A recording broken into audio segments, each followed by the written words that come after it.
안녕하세요. 오늘 저희와 함께 좀 깊이 들어가 볼 자료는요. 최근에 다시 또 뜨거워진 한국 가계부채, 특히 비탄감 논란에 대한 분석 영상입니다. 네, 안녕하세요. 왜 이 문제가 또 하필 지금 다시 떠올랐는지, 그리고 이게 단순히 비탄감, 이걸 넘어서는 해법은 없을지 한번 살펴보겠습니다. 청취자분께서도 이 반복되는 논란, 좀 궁금하실 거예요. 네, 맞습니다. 이 문제가 사실 뭐 한 몇 년 주기로 계속 나오는 것 같아요.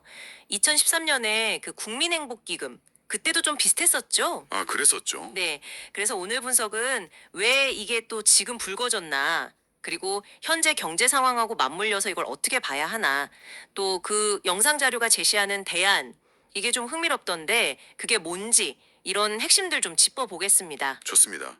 그럼 바로 본론으로, 가장 궁금한 거. 왜 하필 지금이냐? 이 질문부터 시작해야겠죠. 자료를 보니까 역시나 이 현재 경제 상황이 정말 녹록지 않다. 이게 핵심이네요. 그렇습니다. 특히 그 올해 1분기 성장률이 마이너스를 기록했잖아요.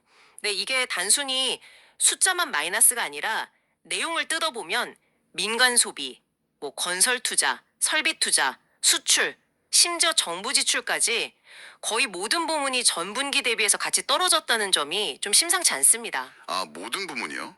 그게 좀 이례적인가요? 네, 이례적이죠. 과거 위기 때를 보면 그래도 어느 한쪽 부문이 좀 안 좋아도 다른 쪽이 좀 버텨지고 뭐 그런 식이었거든요. 근데 이렇게 전방위적으로 위축되는 건 흔치 않은 상황입니다. 그래서 정부가 추경 예산도 편성했지만 이게 또 효과가 나타나려면 시간이 걸리니까 뭐 빨라야 4분기, 연말에나 기대할 수 있다. 이런 분석이고요. 네, 맞습니다. 당장의 경기 부양 효과는 좀 제한적일 수 있다는 거죠. 그럼 결국엔 이 민간 소비가 좀 살아나야 경제가 도는 건데 바로 그 발목을 가계부채가 딱 잡고 있다 이런 이야기군요. 근데 어떻게 이렇게까지 부채가 늘어난 걸까요? 아무래도 그 코로나 시기가 결정적이었습니다. 그때 위기를 넘기는 방식이 미국처럼 직접 현금을 지원하기보다는 그 금융 지원, 그러니까 대출을 물려주는 방식이었잖아요. 아, 대출로 버텼죠 사실. 네. 근데 이제 그 지원해줬던 대출이들의 만기가 슬슬 돌아오고 있다는 겁니다. 2022년 가을부터 이자 상환 유예가 끝나기 시작했고, 또 2023년 가을부터는 원금 분할 상환이 시작됐고, 이제 올해죠. 2024년 가을부터는 만기 연장마저 좀 어려워지는 그런 단계에 접어들고 있습니다. 아, 단계적으로 압박이 커지는 거네요. 거기다가 또 소득 대비 부채 비율, 그 DSR 규제는 오히려 강화되고 있으니 돈 빌리기는 더 힘들어지고 갚아야 할 돈은 늘어나고 뭐 그런 상황이군요. 그렇죠. 그러니까 쓸 돈을 줄일 수밖에 없는 거죠. 이게 단순히 그냥 뭐 경제 지표 돈 문제 여기서 끝나는 게 아니라는 점이 사실 더 걱정스러운데요. 자료에서는 이걸 느린 소진, 영어로 슬로우 burn 이런 표현을 쓰더라고요. 맞습니다. 과거에 뭐 외환위기나 금융위기처럼 금융 시스템 자체가 펑 하고 터지는 그런 방식이 아니라는 거죠. 오히려 경기는 뭐 나아진다, 회복된다 하는데 정작 서민들 삶은 더 힘들어지고 장사 안 되고 소비는 위축되고 이런 식으로 천천히 안으로 타들어가는 그런 양상에 가깝습니다. 더 주목할 부분은 이 문제가 경제면 기사가 아니라 사회면 기사로 자주 등장한다는 분석인데요. 네, 그게 참 안타까운 지점인데, 빚 때문에 뭐 이혼하거나 가출하거나 심지어는 극단적인 선택을 하는 그런 안타까운 소식들이 늘고 있다는 거죠. 겉으로 금융 시스템 위기가 확 드러나는 건 아니지만 이미 사회 근간을 흔드는 방식으로 문제가 심각해지고 있다. 이런 진단입니다. 정말 심각하네요.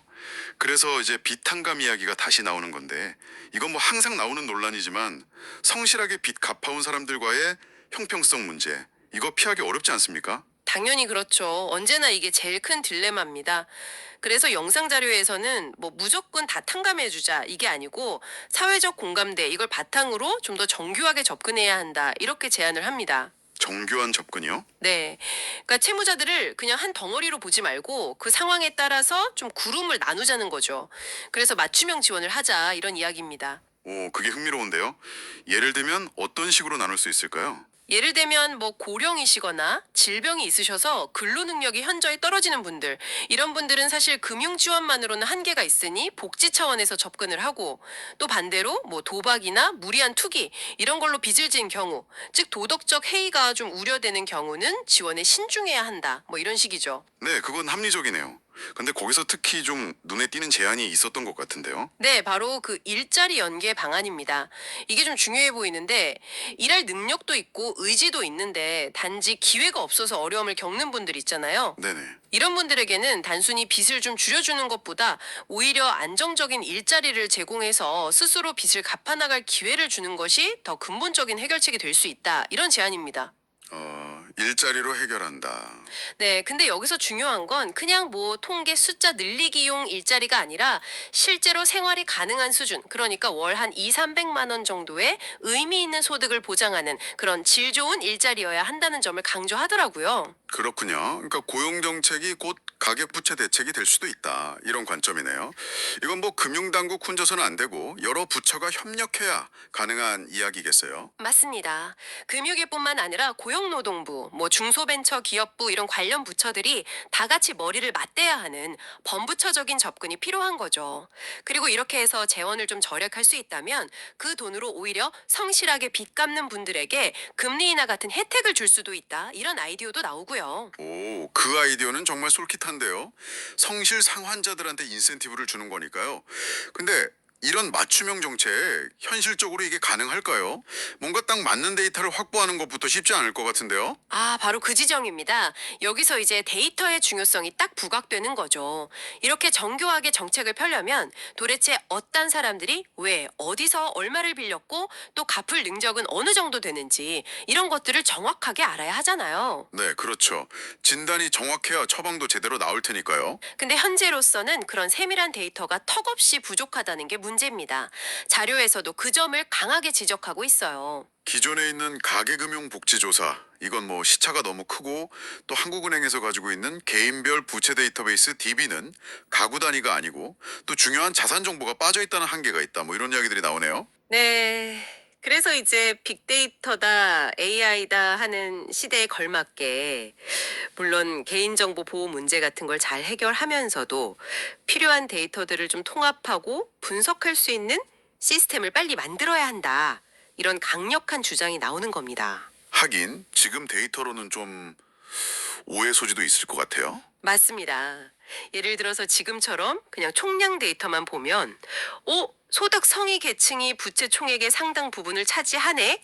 그럼 뭐 별 문제 없는 거 아니야? 이렇게 보일 수도 있거든요. 아, 그렇죠. 부자들 빚이 많아 보일 수 있죠. 네. 근데 사실 소득 하위 계층에게는 그 액수 자체는 적더라도 그 빚이 훨씬 더 치명적일 수 있단 말이죠. 이런 부분을 놓치지 않으려면 정말 미시적인 세밀한 데이터 분석이 필수적이라는 겁니다. 듣고 보니 결국 이 한국의 가계부채 문제는 단순한 금융 문제를 넘어서서 경제 전반, 또 복지, 고용, 그리고 심지어는 데이터 인프라 문제까지 다 얽혀 있는 아주 복합적인 과제군요. 그렇습니다. 정말 복잡하게 얽혀 있죠. 이 반복되는 논란의 고리를 끊으려면 과거와는 확실히 다른 좀 더 정교하고 다각적인 접근이 정말 필요해 보입니다. 네, 핵심은 역시 정확한 데이터에 기반한 진단, 그리고 그걸 바탕으로 한 금융, 복지, 고용을 다 아우르는 그런 맞춤형 정책 설계, 여기에 있다고 봅니다. 그래야만 정말 지속 가능한 해법의 실마리라도 좀 찾을 수 있지 않을까, 그렇게 생각합니다. 네. 오늘 저희가 깊이 파고 들어본 이야기, 청취자분께서는 어떻게 생각하시나요? 이 복잡하게 얽힌 부채 문제를 풀기 위해서 특히 정확한 데이터 확보라는 어쩌면 가장 현실적인 이 장벽 앞에서 우리 사회는 과연 어떤 합의를 이루고 또 어떤 노력을 함께 해 나가야 할까요? 각자의 자리에서 한 번쯤 고민해 볼 질문인 것 같습니다. 오늘 저희의 이야기는 여기까지 나누겠습니다. 감사합니다. 네, 감사합니다.